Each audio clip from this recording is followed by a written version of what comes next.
Salut les amis, j'espère que tout le monde va bien. On est parti aujourd'hui, on se retrouve pour une nouvelle vidéo. Tour du monde, on regarde les actus foot qui sont tombés sur la journée de vendredi. Et on va démarrer avec l'anniversaire de Mathys Tel qui fête ses 19 ans aujourd'hui. On lui souhaite évidemment un très joyeux anniversaire. Mathys Tel qui évolue du côté du Bayern, qui pas forcément un temps de jeu énormissime parce qu'il y a d'énormes joueurs du côté du Bayern, mais en tout cas, dès lors que l'on fait appel à lui, il est quand même extrêmement décisif.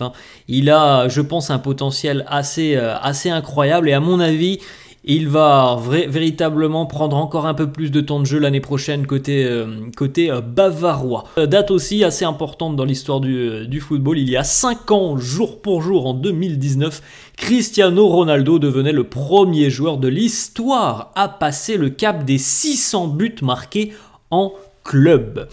On poursuit avec une autre date. On continue les amis avec les joueurs de Leicester qui ont fêté leur retour en Première Ligue chez eux après la défaite de Leeds. Leeds a été humilié hier du côté de Londres par les Queen's Park Rangers. Victoire 4-0 pour QPR qui d'ailleurs est maintenu en Championship, mais en revanche pour Leeds, il faudra peut-être passer par les playoffs. C'est pas une certitude, mais en tout cas c'est une très mauvaise opération hier et cette défaite permet aux Foxes de Leicester de remonter en Première Ligue une saison évidemment après leur descente l'année dernière. Le Real hier était sur les terrains.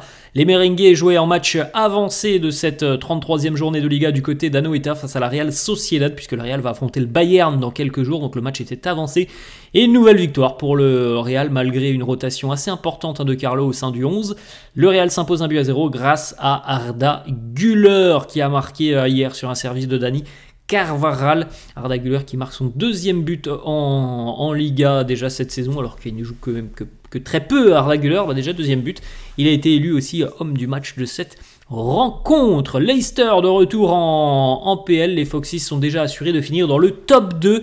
Maintenant, reste peut-être à assurer le titre de Championship pour les Foxes de Leicester.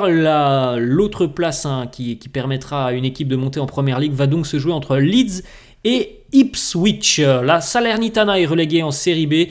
Le club de Benoît Costil, Guillermo Ochoa, Jérôme Boateng ou encore Boulaye Dia. Une saison galère pour la Salernitana qui fait son retour en Série B, je crois 3 ans après avoir quitté l'échelon. Liverpool a vraisemblablement trouvé son futur entraîneur. Ça sera Arne Slot qui va remplacer Jürgen Klopp en fin de saison. Arne Slot, l'entraîneur néerlandais du Feyenoord Rotterdam. Une petite vidéo d'Arda Güler, le crack qui a marqué donc hier du côté de la Real Sociedad. Voilà, la petite célébration d'Arda Güler qui a été servie par Dani Carvajal. Première titularisation en Liga hier pour Arda Güler et premier but après 30 minutes de jeu. Il avait déjà marqué, mais il n'avait pas été titulaire lors du match où il avait marqué. Arda Güler, hier, il était titulaire, il a marqué. Mauro Icardi, buteur sur ses 7 derniers matchs. Mauro Icardi fait encore une très belle saison avec Galatasaray, 30 matchs, 21 buts, 7 passes D. Il est le meilleur buteur de la Super League. Et Galatasaray se dirige tout droit vers un titre de champion de Turquie en établissant certainement une saison record parce que c'est démentiel ce que fait Galatasaray cette saison. Fenerbahçe a perdu quelques points. Il y aura d'ailleurs un Galatasaray-Fener, je crois, en fin de saison, ou Fener-Galatasaray. Mais c'est quand même assez dingue. Le mano à mano que se sont livrés les deux clubs stambouliotes.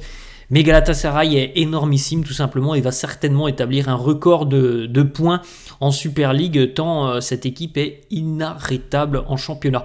Samir Nasri qui nous parle de Ronaldinho et Ronaldo, il nous dit à leur prime en termes de talent pur, s'ils avaient été sérieux, R9 et Ronaldinho éteignaient Léo Messi et Cristiano Ronaldo.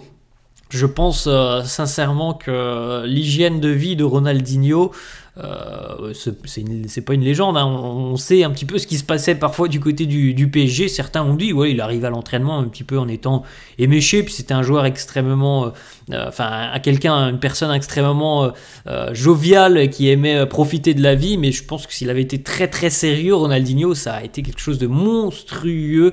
Moi j'avais une préférence pour Ronaldinho.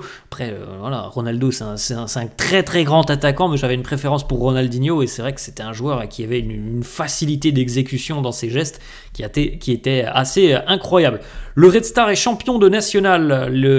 La rencontre hier entre Niort et Martigues, une rencontre importante pour la deuxième place qui permettra à une équipe de monter en Ligue 2, a permis de sacrer officiellement les hommes d'Habib Bey, puisque hier Martigues s'est imposé à Niort et Martigues prend pour le moment la deuxième place qui permet d'accéder à la Ligue 2. Il reste encore 3 matchs en national et donc le Red Star est champion. Samir Nasri qui a réservé une semaine de cure à Merano en Italie, c'est un centre spécialisé notamment pour les sportifs. Le prix de la semaine, c'est 8 000 €. Il aura le droit notamment à une alimentation détox, un régime alimentaire strict, des soins thermaux, une médecine esthétique et d'autres massages. Les plus grands sportifs sont déjà passés par là au moins une fois, Cristiano, Zizou, encore Didier Deschamps. On continue les amis avec la préparation pour la Kings World Cup de Samir Nasri et c'est donc pour ça qu'il va se rendre à Merano. Il a déjà perdu 5,5 kg en 5 jours. Le Français effectue une semaine de cure avant donc de se remettre en forme et de reprendre l'entraînement. Arda Güler titulaire, on en a parlé tout à l'heure. Regardez un stade aussi qui va être vraisemblablement monumental du côté des États-Unis, à Chicago, qui vient de dévoiler le projet de nouveau stade dont le coût total est estimé à 4,4 milliards €. Une enceinte de 70 000 places qui sera principalement destinée aux matchs de NFL pour les Chicago Bears, mais aussi pour des matchs de foot ou encore des matchs de basket. Et c'est un bijou, les photos du stade juste au bord du lac Michigan avec en fond aussi parfois de la ville, les buildings de la ville, la skyline de la ville. C'est vraiment magnifique l'enceinte. Alors c'est pas pour maintenant, je pense que le projet va durer un petit peu, mais en tout cas si ça se concrétise, ça va être un stade magnifique du côté de Chicago. Jürgen Klopp qui valide la piste Arne Slot pour le remplacer à Liverpool. Il nous dit: j'aime la façon dont son équipe joue au football. S'il est l'homme de la situation, je serai plus qu'heureux. C'est le meilleur club du monde. Celui qui me remplacera aura le meilleur job du monde. C'est vrai que cette équipe du Feyenoord est une équipe très agréable à voir jouer, qui produit du beau football, qui marque énormément de buts. Donc c'est un petit peu dans la lignée de ce que produit Jürgen Klopp depuis qu'il est arrivé à Liverpool. On essaye quand même du côté des dirigeants des Reds d'avoir une certaine continuité. Le tacle glissé de Kylian Mbappé, il faut savoir l'apprécier. Ce retour défensif de Mbappé et vraiment un tacle qu'un défenseur pourrait réaliser, parce qu'il est bien exécuté, le tacle de Mbappé qui avait perdu le ballon quelques secondes auparavant. Il a fait l'effort défensif pour revenir. On a une petite photo de Enzo Fernandez qui vient d'être opéré avec succès. L'Argentin ne rejouera plus cette saison. Il avait été blessé il y a quelques jours. Petite déclat de Luis Enrique, l'entraîneur du PSG, sur Randal Kolo Muani. Il nous dit: je suis l'entraîneur et je crois qu'il est important d'être à côté de vos joueurs quand ils en ont besoin. Randal est un top joueur, mais il n'est pas au top de sa confiance en ce moment et je suis à ses côtés. Quand il va récupérer cette confiance, ses performances seront encore meilleures. En tout cas, la première saison de Kolo Muani est quand même assez compliqué du côté de Paris. Officiel du côté de l'Espagne, les 3 supporters du Barça qui ont effectué des saluts racistes au Parc des Princes ont été sanctionnés par le club.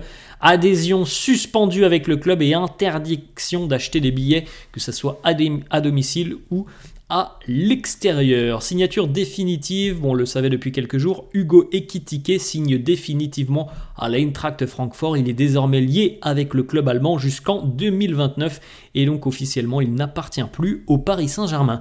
L'UEFA hier matin a procédé à un contrôle antidopage à la commanderie à Marseille, un protocole habituel surtout pour des équipes qualifiées en demi-finale d'une Coupe d'Europe. On poursuit les amis avec le programme et la programmation des matchs de l'équipe de France pour la saison 2024-2025. Les premières dates et les premiers adversaires sont connus. Donc après l'Euro, évidemment, lors du premier rassemblement national de la saison 2024-2025, on aura un France-Italie au Parc des Princes le 6 septembre. Par la suite, le 9 septembre à Lyon au Groupama Stadium.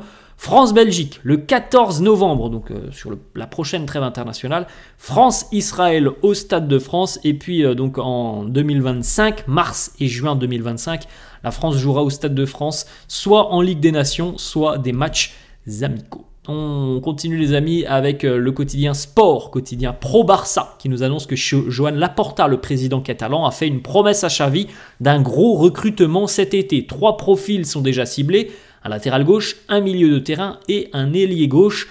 Bon, on verra, parce qu'on sait que financièrement, le Barça n'est pas toujours en pleine possession de ses moyens et ne peut pas forcément faire tout ce qu'il souhaite sur le mercato. Donc espérons que ça se passera un petit peu mieux, qu'ils auront un petit peu plus de pouvoir économique cet été. Donc voilà, les promesses ont été faites, on verra, on fera le point le 31 août à la fin du mercato. Est-ce que le Barça se sera véritablement renforcé ? Les premières images du 3e maillot du Real pour la saison prochaine. Alors, il n'y a rien d'officiel, mais il pourrait ressembler à ça, le maillot du Real. Je ne suis pas fan du tout, j'aime pas du tout la couleur et j'aime pas forcément en plus ce logo d'Adidas. J'aime pas trop ce logo et la couleur, franchement, je suis pas fan. Donc, j'espère que ça sera pas celui-là parce que je le trouve vraiment pas très très joli. On continue du côté de Naples qui aurait fait de Jonathan David sa priorité pour cet été afin de remplacer un potentiel départ de Victor Osimhen. Lille réclame 50 millions d'euros, un contrat de 5 ans assorti d'un salaire de 3 millions d'euros est prêt pour le Canadien. On rappelle qu'il y a des discussions souvent intéressantes entre Lille et Naples. Ce sont deux clubs qui ont plutôt bien échangé sur divers transferts depuis quelques années et notamment le transfert de Victor Osimhen qui du côté de Naples à mon avis vit ses derniers matchs parce que je pense qu'il va quitter définitivement le club cet été. À mon avis il va partir pour assez cher, je pense aux alentours des 100 millions d'euros. Donc du côté de Naples on aura l'enveloppe nécessaire pour pourquoi pas aller chercher Jonathan David. Si c'est 50 millions d'euros, je pense que Osimhen partira pour le double, peut-être même un petit peu plus, ça dépendra de l'équipe qui voudra véritablement Osimhen. Donc voilà, Naples aura peut-être l'opportunité d'aller chercher Jonathan David et on sait qu'il y a de bonnes relations entre le Napoli et le LOSC. Paulo Fonseca serait la priorité de l'Olympique de Marseille pour succéder à Jean-Louis Gasset au poste d'entraîneur cet été. Alors on sait que l'intérim de Gasset se terminera cet été, on verra bien comment ça se terminera. Est-ce que l'OM sera qualifié en Coupe d'Europe? C'est quand même un élément important dans le choix d'un entraîneur comme Paulo Fonseca qui normalement devrait qualifier le LOSC pour la Ligue des Champions. C'est pas encore terminé, c'est pas encore fait, mais on en prend quand même le chemin. Donc est-ce que Paulo Fonseca a envie d'aller du côté de Marseille chez une équipe qui potentiellement peut-être ne jouera pas la Coupe d'Europe? C'est pas encore fait non plus, mais en tout cas il y a plus de chances que Lille joue la Coupe d'Europe que l'OM pour le moment l'année prochaine. Donc affaire à suivre et peut-être qu'il a aussi envie de continuer avec Lille. Paulo Fonseca, il fait quand même un travail assez exceptionnel. Donc voilà, on verra un petit peu ce qui se passera cet été.